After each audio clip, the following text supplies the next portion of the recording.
Demand of silver bullion has never been higher.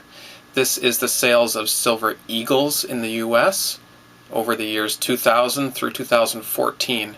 We only have data up to about halfway through 2015 because the US Mint has now suspended sales because of unprecedented high demand. So that's a clue that demand is through the roof. But anyhow, the demand in the past has been up as high as 40 million ounces, far more ounces of silver than the US can produce from their mines, so they're importing silver just to meet the demands for their coins.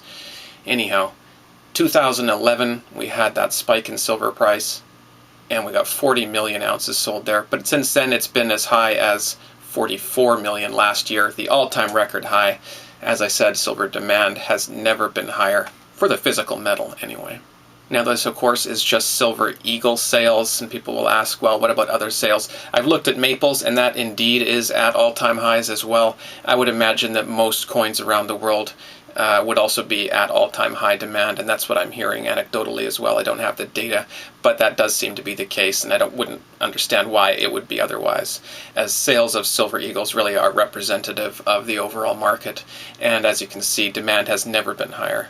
And we can go to the silver price versus demand chart, which has been nicknamed Drutter divergence because it shows the divergence between silver's price and demand, and in blue, of course, is the price in US dollars, and that's that peak to 50 that we all know, and this is the years since, of course, pretty much straight downhill since then.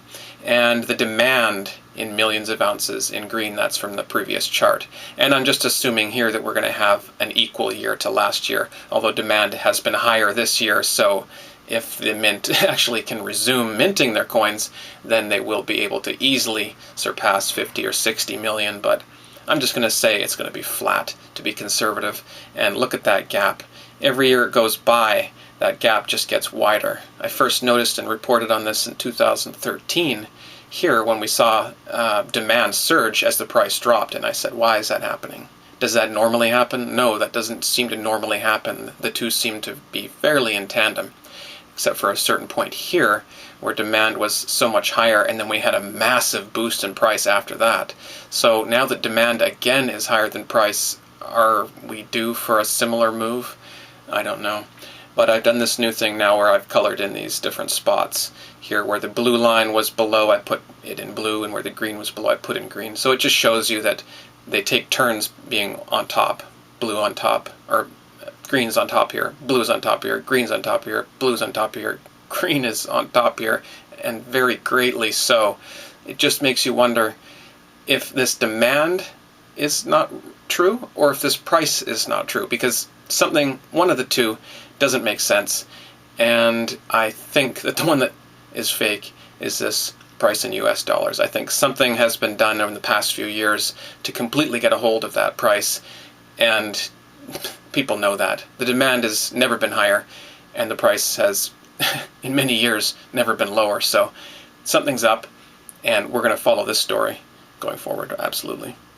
In summary, nothing has changed in the past 2 years regarding my belief in stacking precious metals as sound money savings, and that's always been my focus.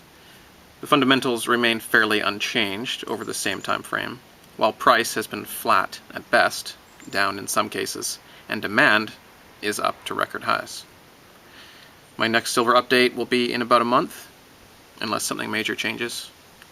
So I will talk to you guys soon. Wait a sec, I did say some silver porn, didn't I? Here are a couple of the Royal Canadian Mint's offerings over the past year and a half. You saw the falcon in one of my previous videos about a year and a bit ago. And this is the eagle on the left. You can see it's got a salmon or trout there. And a hawk on the right. They're both nice birds. Birds of prey. Women of prey. Scary. And this is Liberty Leaf's new round. It is the silver ruderalis. There are 3 different types of cannabis plant. sativa, indica, and ruderalis. Ruderalis is less commonly known, but anyway, the third in the series, and I assume the final, is the ruderalis. That's a really nice looking plant right there. And the other side says, "Those who expect to reap the blessings of liberty must undergo the fatigues of supporting it." Thomas Paine. And finally, just a few Silvertown bars that I got in a trade with my buddy Smokey the Bear, who was in town. So that was a good time, and we traded for a few items.